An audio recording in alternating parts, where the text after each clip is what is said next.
আসসালামু আলাইকুম রহমতুল্লাহি ওয়া বারাকাতুহু। রাসূলুল্লাহ সাল্লাল্লাহু আলাইহি ওয়াসাল্লাম বলেছেন যে যারা কোরবানি করবে না তাদের ব্যাপারে এই বিধানটি। এক সাহাবী কোরবানির দিন আল্লাহ রসুলকে বলল, ইয়া রাসূলুল্লাহ, আমার কাছে একটি দুগ্ধ দানকারী উটনি রয়েছে যেটা অপরের কাছ থেকে আমি নিয়েছি, আমি কি সেটাকে কোরবানি করে দিব?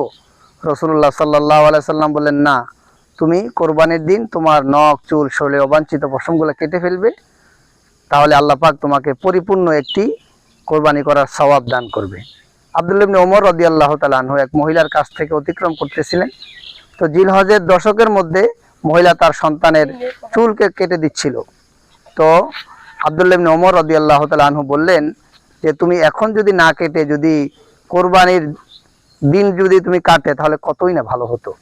তাহলে এই দুই হাদিস থেকে আমরা জানতে পারি যারা কোরবানি করবে না তারাও যদি এই দশকে নখ চুল এবং শরীরে অবাঞ্ছিত পশমগুলা কাটা থেকে বিরত থাকে, তাহলে আল্লাহ রাব্বুল আলামিন তাদেরকেও পরিপূর্ণ একটি কোরবানি করার সওয়াব আল্লাহ পাক দান করবে। আল্লাহ পাক আমাদেরকে এই আমলটি করার তৌফিক দান করেন, আমিন।